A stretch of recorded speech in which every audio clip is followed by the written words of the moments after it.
مساء الخير عليكم يا حبايبي، عاملين ايه؟ يا رب تكونوا بخير. النهارده هنعمل مع بعض طاسه صدوق اسكندراني حلوه جدا جدا، ومن نفس الطاسه دي هنعمل منها طاجن جميل قوي قوي. اكيد انتوا برضو زيي ولادكم بيختلفوا في مذاق الاكل. انا عندي كل واحد ليه دماغ في الاكل فبريح الجميع.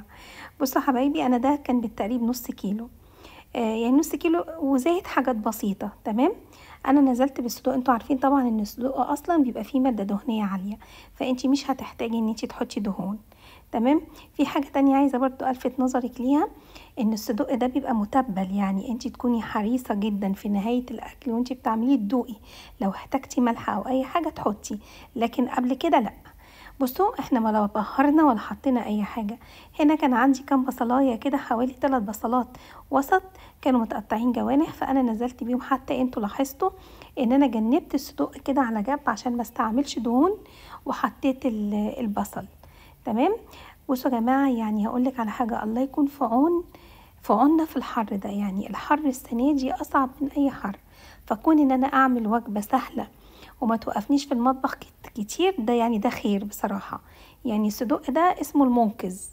حتى لو حد جالك على فجأة، سهل جدا ان انت تعملي منه، تحولي منه وصفات كتيرة على فكرة. تمام. انت هتشوفي معايا وصفتين، وبجانب الوصفتين دول انت ممكن تعمليه كمان عيش في لحمة، الحواوشي الاسكندراني. بصوا يا جماعة، انا نزلت هنا بكام فلفلاية، بس ما كانش من الفلفل الحامي. عارفين الفلفل المصري الكبير ده الطويل؟ قطعته لان انا عندي اخر العنقود ما بتاكلش حاجه حاميه. ونزلت بطرنشات طماطم برضو كنت مقطعها جوانح. كل ده لا بهرنا ولا حطينا زيت ولا حطينا اي حاجه. عفوا يا حبايبي.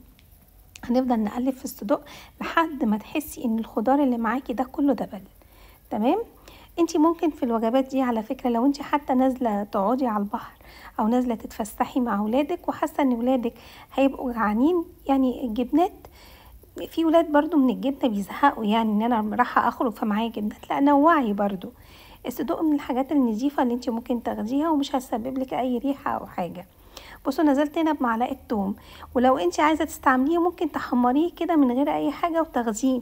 بس الحاجات اللي انا حطاها دي بتطعم اي حاجة، يعني انت لو جربتيه بالطريقة دي هيبقى حلو قوي.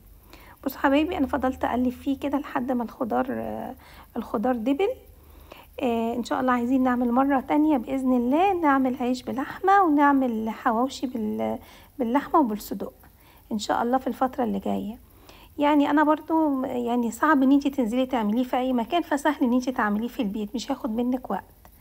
بصوا، انا دقت هنا الصدوق، حسيت ان هو يعني محتاج ملح، لان هي بتختلف الفكرة من جزار لجزار. نزلت بفلفل اسمر. ساعات تجيبي صدوق تلاقيه طعمه مظبوط قوي، وساعات تجيبيه تلاقيه، وساعات بتجيبي تلاقيه حادق على فكرة. فانتي ثبتي جزار بالنسبة لك في شراء اللحوم دي. نزلت فلفل اسمر على فكرة، خدت جزء طبعا حطيته في الطاجن. اما بالنسبه للطاسه دي، انا حطيت معاها معلقه معجون طماطم، ونزلت عليها بنسبه ميه قليله، وحطيت على الطاجن ميكس جبن، وكنت حاطه موتزاريلا في البشاميل.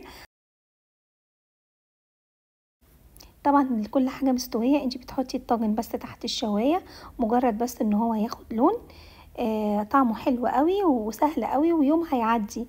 وان شاء الله اشوفكم في فيديو جديد، والسلام عليكم ورحمه الله وبركاته. باي باي.